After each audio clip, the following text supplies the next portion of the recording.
Hey Frontline fans, welcome back to Comic Frontline. Fans, you're back with me, Mike Spider Slayer, getting ready to do that all-important comic book review so you, the fans, can make a decision what comic books to buy. And today, guys, we're talking about the forever long, the event that won't end, Secret Wars issue number 8. That's right. This was supposed to be the original ending of Secret Wars, but we decided to add an issue. And besides that, this won't end till like the second week of January. Yeah, right. This will probably end at the end of 2020 for all we know.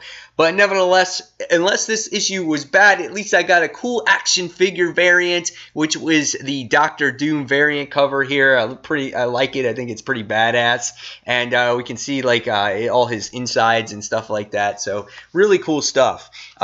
This book is written obviously by Jonathan Hickman, and the artwork is Asad Ribic.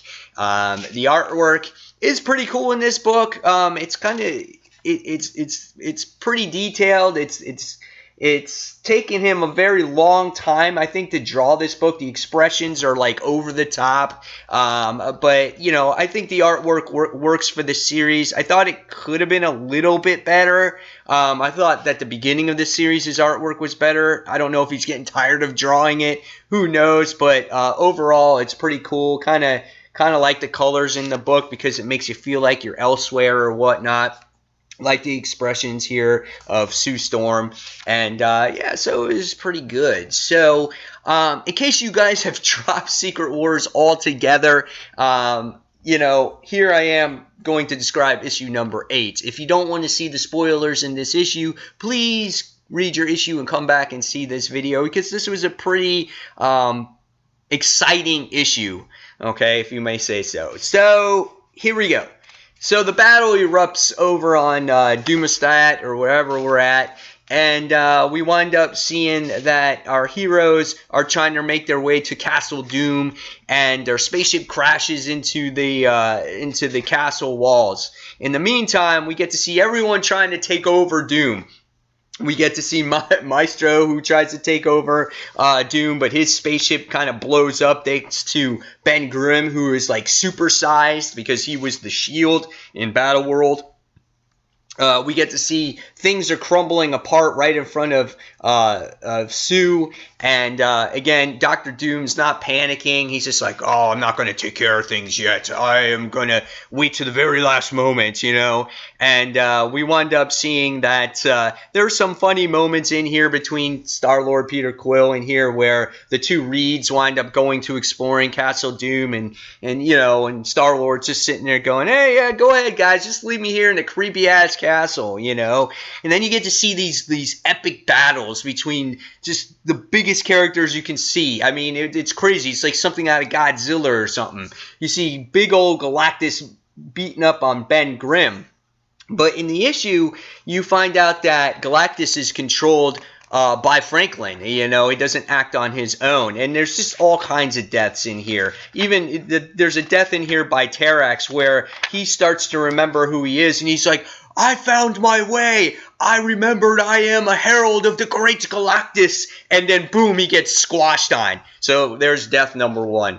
Okay, so, and then you get to see this epic battle between Franklin, Galactus, and Ben Grimm's shield, and Sue Storm's just like, oh my god, Franklin, what's going on? And then all of a sudden, Ben Grimm starts to come to a realization of something's not right here, so he feels that he should not battle anymore, and he sacrifices himself, and Galactus punches him right in the face and shatters him to pieces. Ben Grimm's dead. And so all of a sudden, you find out that Valeria sits there and tells Sue, she's like, you gotta come with me. She's like, I think, you know, I gotta tell you the truth. We've been lied to this whole time.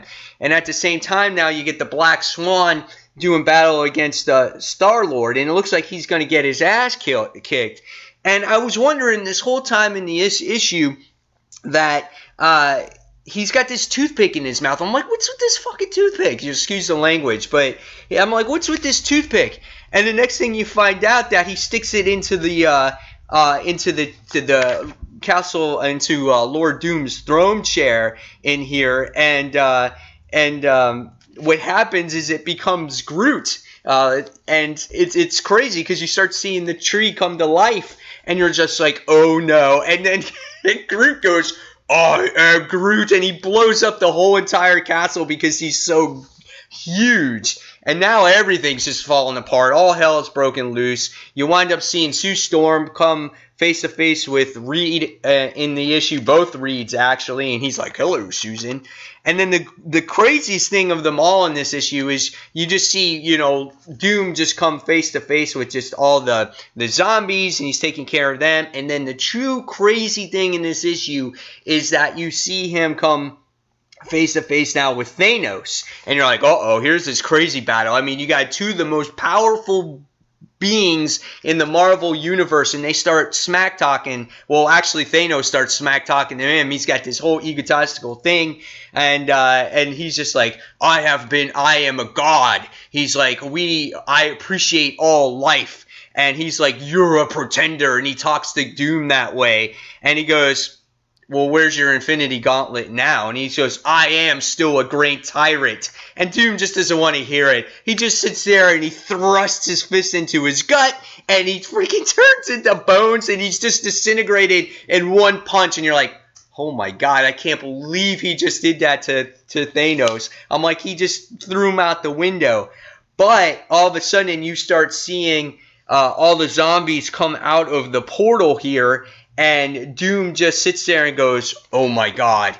And there's a cry out loud where they call his name Victor, and Black Panther comes out of this teleporter with Namor, and he possesses the Infinity Gauntlet, and that's how the issue ends. So, yeah, I pretty much gave away the whole issue, but nevertheless, I don't know how many people are reading this and don't care.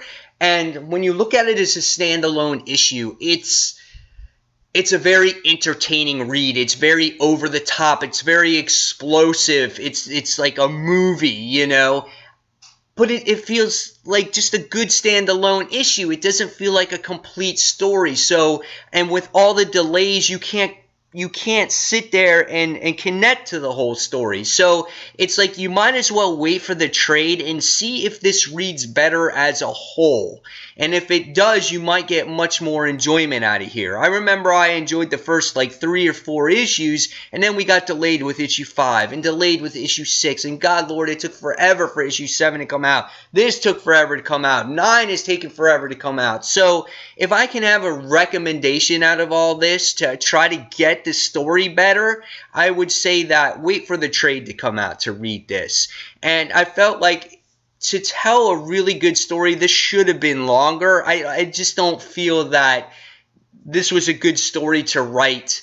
I think this is something that should have just been written in complete trade and just released that way. And then this way, Hickman could have just sat there and told his story the way he wanted. And because I think this is a very involved story, and it's just chopped up too much. So again, I'll have to read the trade to see if it reads better as a whole than it does individual issue. So between all the delays, between it not feeling like a cohesive story, I got to give this a 4 out of 5 stars. However, individual-wise, it was explosive and over the top. Very curious to see how this is going to end. So there you have it, guys. There's my thoughts on Secret Wars issue number 8. Guys, please leave me your comments below what you thought of this issue. And fans, as always, don't forget to check out our live show each and every Tuesday night at 9:30 p.m. Eastern Standard Time. And if you can't check us out there, you can check us out on iTunes, where you can listen to us for free. And we're also proud members of the Comic Podcast Network, where you can listen to us on there for free, where we have all our episodes and you can take it on the go. And if you guys want to watch more of my comic book reviews, you can check me out on my own individual YouTube channel, Comic Book Corner 2.0.